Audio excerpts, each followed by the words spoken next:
நான் இங்கே விளாட்றேன்னா அங்கே ஒருத்தவன் பார்க்குறான். பார்த்துட்டு அங்கே ஓடி வரான். டக்குன்னு நான் என்ன பண்ணுவேன், என் கையில் இருக்க ஏதாச்சும் ஒரு பொருள் எடுத்து நான் அவனை அடிக்க போவேன். அவன் என்ன தாக்கிறதுக்கு முன்னாடி டக்குன்னு நான் வீட்டுக்குள்ளே ஓடிடுவேன். அப்படியே மறுபடியும் வாசல் கிட்ட நின்னானா அம்மா அப்பாவை கூட்டிகிட்டு வந்து இவன் எனக்கு கடத்த பார்க்குறான் அப்படின்னு சொல்லி போலீஸ் மேலே 100 100க்கு போலீஸ் நம்பருக்கு கால் பண்ணி நம்ம வீட்டு அட்ரஸ் கொடுத்து அவனை போலீஸ் ஸ்டேஷனில் அனுப்பிடணும். அப்படி நம்மளால முடியல அப்படின்னா ஊர் ஜனங்க எல்லாருமே கூப்பிட்டு அவனை அடிக்க வைக்கணும்.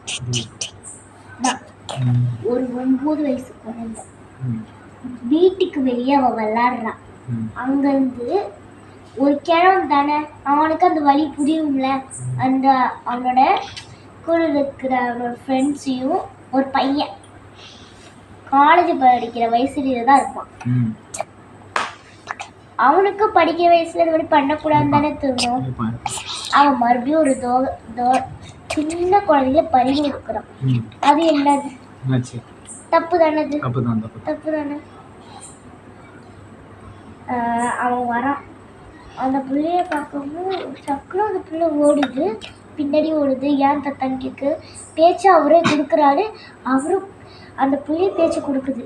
டக்குன்னு பார்த்தா சீரியஸ் பேச்சு கேமரா இருக்குது. அவன் அதை பார்க்காம தெரியாமல் அந்த பிள்ளைகிட்ட பேச்சை கொடுக்குறான். அந்த பிள்ளையும் அவகிட்ட பேசுகிறான். டக்குன்னு அந்த பிள்ளை திடீர்னு மாயமாயிடுது. தூக்கிட்டு போயிட்டாங்க அந்த பிள்ளைய. அவங்க அம்மா அப்பா நினைக்கிறாங்க சிசிடிவி கேமரா பார்த்து போலீஸ் போயிட்டு அவனை பிடிக்கல. இல்லை, அவங்க அம்மா அப்பா நினைக்கிறாங்க எப்பவுமே அவன் ஃப்ரெண்ட்ஸ் கூட விளையாண்டுட்டு நம்ம வீட்டுக்கு சீக்கிரமே 6 மணிக்கு வந்துடுவா, ஒரு 3 மணிக்கு வந்துடுவா, இவன் 5 மணிக்கு வந்துடுவான்னு நினச்சிக்கிட்டு இருக்காங்க. பார்த்தா இன்னும் ஆளே காணும். பயப்படுறாங்க, அழுகுறாங்க, என்னன்னு தெரியல. அதுக்கப்புறம் சொந்தக்காரங்க வீட்டில், ஃப்ரெண்ட்ஸ் வீட்டில் எல்லாருமே பார்க்குறாங்க.